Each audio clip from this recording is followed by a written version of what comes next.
strongest gladiator.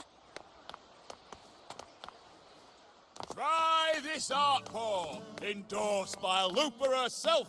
And now, we're offering a limited edition special for the Aegon.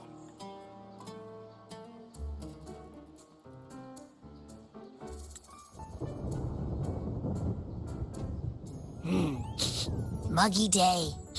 Sky's gloomy, air's all wet. Oh, man! At least let me finish my sentence. Ugh. Ugh. Cold, cold, cold. Oh.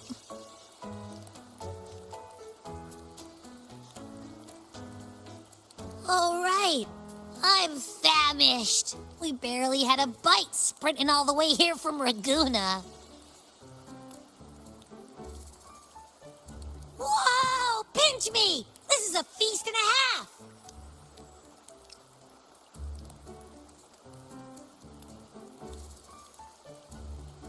Hey, Rover. So, we did bring enough money, right? I mean, we kind of rushed out without grabbing anything. Oh, that. Don't worry, money's not an issue. Augusta made sure we're covered. All our food and lodging here in Septimont is built straight to the F4's palace. But I think the owner might have overdone it a little. Ha! Better get used to it. You're the champ of the Great Aegon. And you know me. If food's on offer, I'll be a scoffer. Yeah, no leftovers, guaranteed.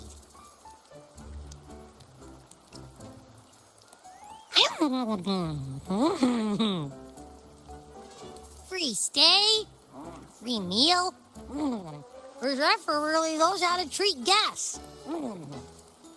Maybe we should, hang around a bit longer.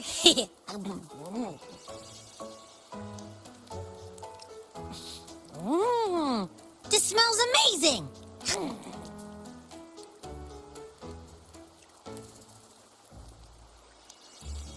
Abby, what do you think Imperator wants me to find? If Cardathia's right, the last clue should be somewhere on the Sanguis Plateaus. We're so close to the finish line. Just one step away. But our pace has slowed. Relax. We're already back in Septimont. What's the rush? I remember Lupa said there's this weird blight cloud hanging over the Sanguis Plateaus. And when the high tide, or whatever, rolls around, all the gladiators go there to hunt tacit discords. Wait, is the high tide coming up soon? The Afra's invite did say something about a big hunt. Huh, that reminds me. Aren't we supposed to meet her today? A messenger came this morning. Augusta is dealing with an emergency, so our meeting's postponed. Looks like it'll be a while. An unexpected change. It's throwing everything off course. I don't like the feel of it. And why me for this hunt? If it's about the Great Aegon, the messenger said none of the other gladiators were invited. Who knows? Maybe she just wants to test her strength against you. Typical Septimontian, right? You think so? I've only met her a few times, but I doubt she acts on such simple impulses. And as the F4, can she really thoughtlessly do whatever she wants? Guessed from afar, you possess eyes as clear as crystal. But what troubles you so that eyes once bright as the highland sky now darken with rolling clouds? A warrior who walks the blade's edge does not falter over trifles. The clouds, if I may guess, are cast from the throne. At the peak of Capitolini Hill, Beneath the pale walls of the Ephes Palace, secrets lie buried. And the most intricate among them are those born from the pursuit of power. Even one as honorable as the Epher must learn when to be ruthless. In Septimont, a city forged in iron and blood, anyone who seeks the throne without knowing the cost is no better than a lamb marching to the butcher's knife.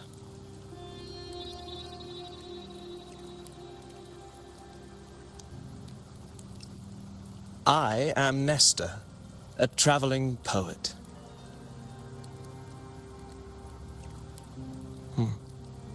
The rains in Septimont never seem eager to leave this season. So then,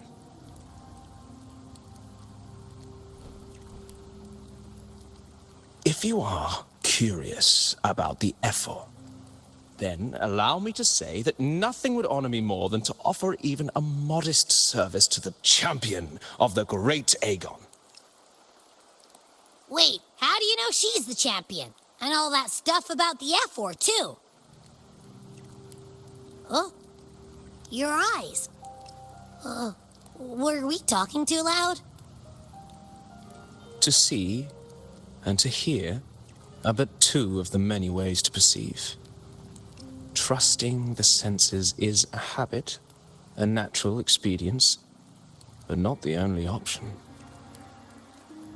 Truth be told, I've been gathering inspiration for my next epic, and its protagonist is none other than Augusta, the Epher of Septimont. That's why I speak of her with some familiarity. I have a feeling your tale with her will soon be written. And knowing more about those who walk alongside you is rarely without its benefits.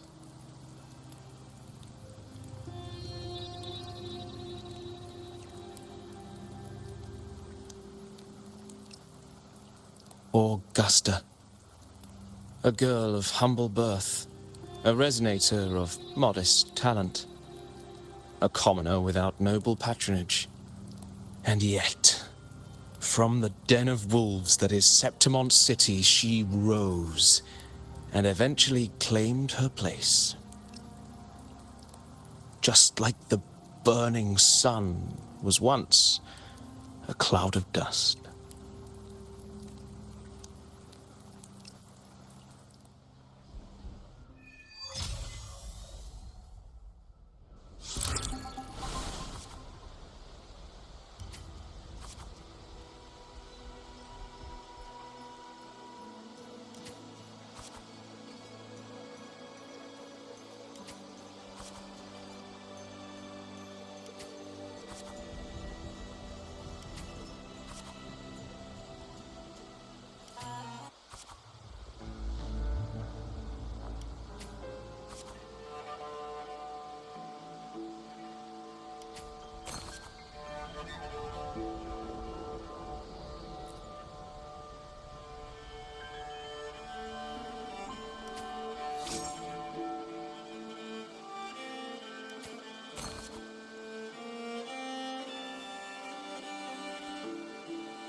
fail enough times, and you might eventually succeed. Should we call it resilience? Or mere stubbornness? Or perhaps, for a girl who has lost everything, there was never a second option. She had no one to trust but herself, and naught but a blade to hold. And yet, as the first stanza of an epic, this is nothing extraordinary. Since the lament, across the scorched lands of Solaris, I've heard this story repeat itself, again and again. Greatness. Yes, our era has certainly seen it. But true greatness is never found on the first page of a story. Courage, glory, and honor. Such immortal virtues have been etched in tablet and stone, but they are never forged overnight. Light as a thread, elusive as the wind, they weave themselves into every twist of fate, tangling with every insignificant choice we make.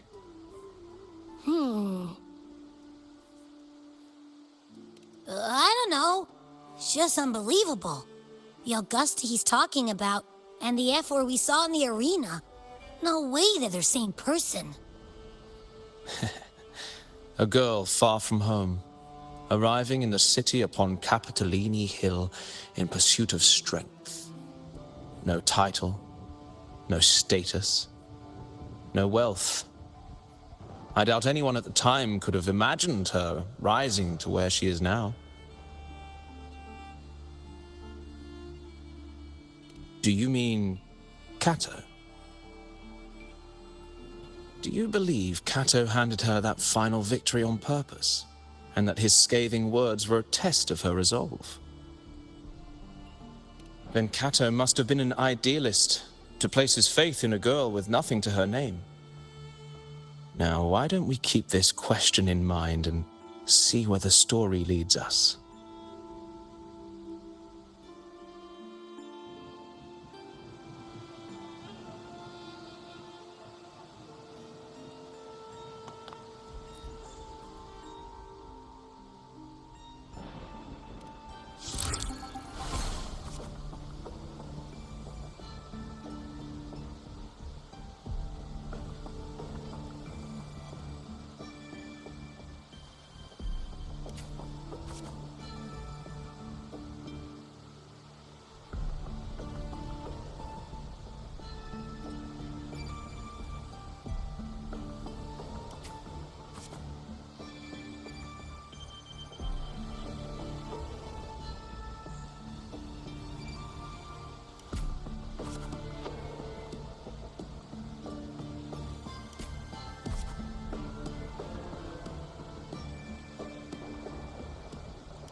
Merely the rough shape of a short epic.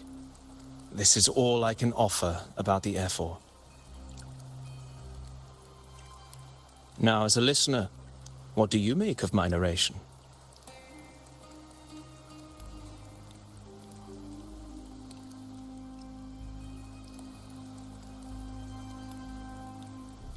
I appreciate your kind words, my generous listener.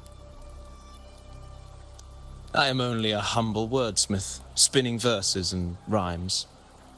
The essence of poetry is granted by those who dare defy their fate.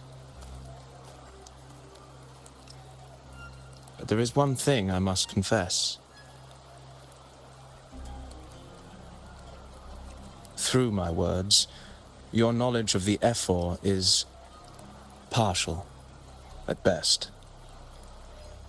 Poetry can only offer a glimpse of the true story, the reality of people, events, and things slips beyond the grasp of words. I do not belong in the pages of the epic, so I remain confined to the observer's gaze. I can imagine events and emotions unfold, but I cannot truly recreate them. Here's some advice for you, though I hesitate to call it such. If you want the truth of a story, step into it. Become part of it. The opportunity stands before you now. As I've said, the tale between you and Augusta, the hero of Septimont, is only now turning its next page.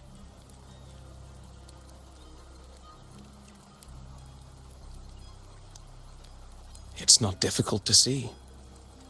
Fate flows like the stars, tracing their course. Your destination is written in the steps you take.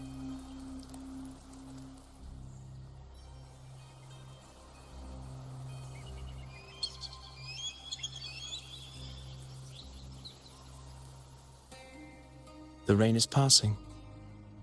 I hear it ceasing its symphony upon the earth. It is time for farewells.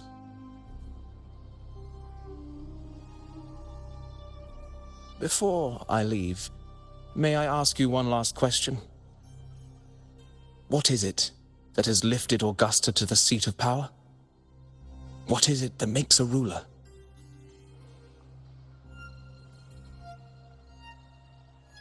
Well, I'd say strength. Let's be real. There's no way Augusta could have passed those trials without strength. Rover, what do you think?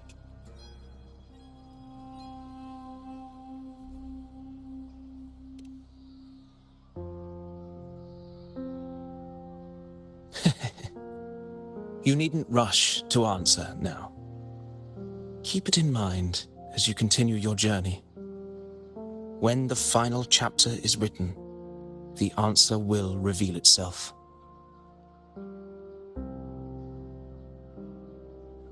Farewell, my friend. Our paths crossed by fate and by chance. Soon, after this brief encounter, everything about me will be gone with the wind. But you, your epic continues.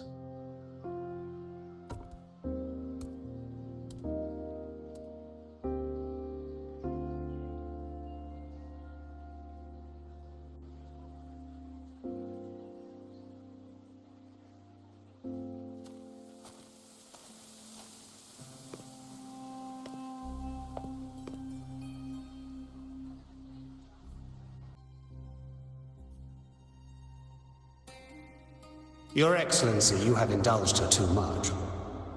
As the priestess, you know is far too unruly in both action and word. It's a disgrace to her title. Indeed. She entered the palace unannounced, uninvited, and with no decorum. A blatant affront to the authority of the palace. Same as always. Senators, all she crossed was a doorway.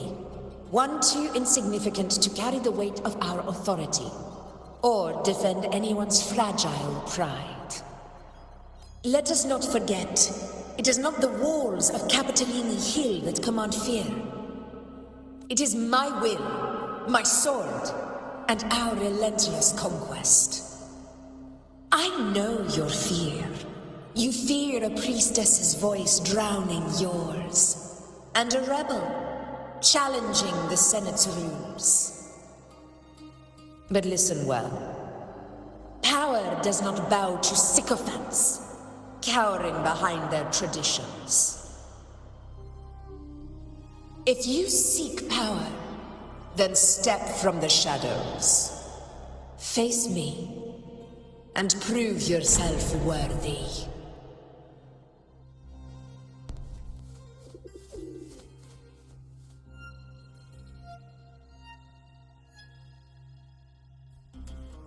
Took you long enough, Augusta. Handling the senators takes time. You know that. Well, to keep our esteemed priestess from waiting, maybe next time I'll just leave them to their own devices. I'll make sure they record every detail of your feat, and relay it word for word to Grandmother Lilibet. Priestess Iuno, unruly behavior, left Tetragon Temple without permission, and trespassed into the Ephor's palace. I wonder, who will lose it first? Lilibet or you? Let those old foxes report me all they want. If they step into the tetragon left foot first, I'll shoot the left. Right foot first, I'll shoot the right. Hey, I'm with you on that one. The Senate should be reminded now and then that the Tetragon's kindness is not a reason to take Priestess Yuno lightly. Why didn't you wait there? I had everything handled. We depart for the hunting ground tonight. If anything changed, you could have reached me by my terminal. You didn't need to come all the way here. I want you free of duty until that day arrives. You're overthinking it, Augusta. I'm here to see that person. Grandmother Lilibet said her fate is one of unknowable void. Sounds intriguing enough to make time for. So that's it? Too bad.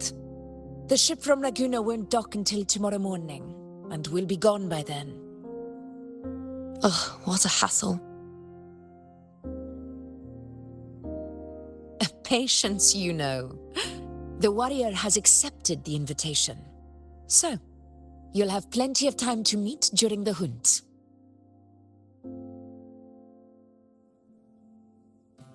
Is there something else you want to say? I read Grandma Lilibet's Book of Prophecies. The hunt and our plan, neither end well. Are you sure we should go through with this? Risk does not trouble me. Peril simply requires greater strength. But really, when did you start caring about the temple's traditions?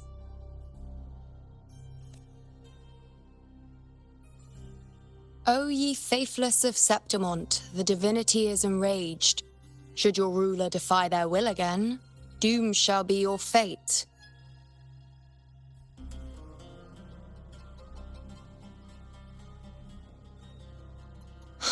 Lately, I've been hearing murmurs from the nobles again, about the ancient prophecy from Raguna. I will admit, those words once carried weight. But when our ancestors crossed the waters and climbed these hills, Raguna's divinity didn't get a seat on the ship. And the priestesses all said the prophecy was incomplete.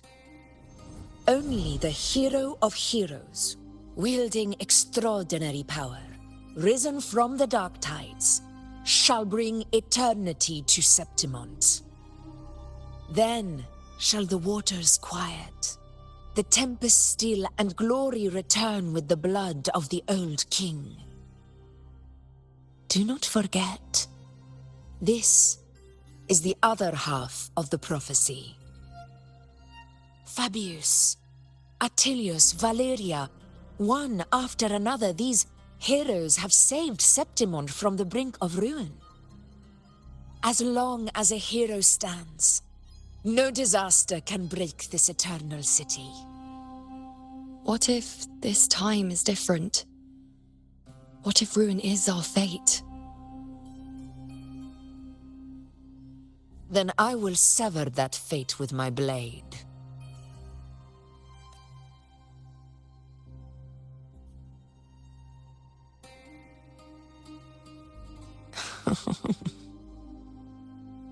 What's so amusing? So, the fearless priestess Iuno can be frightened after all. But it's fine. If you're afraid, don't push yourself. I can handle this alone.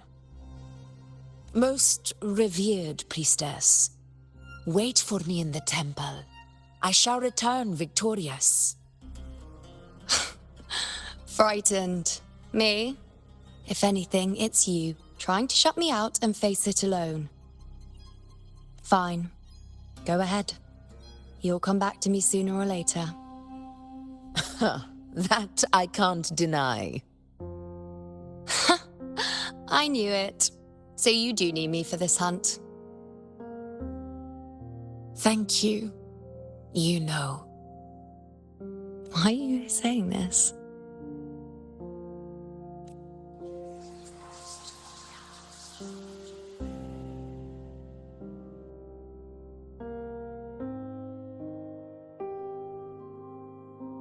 The storm is coming. Come, you know, my friend. The best way to greet a storm is to walk straight into it.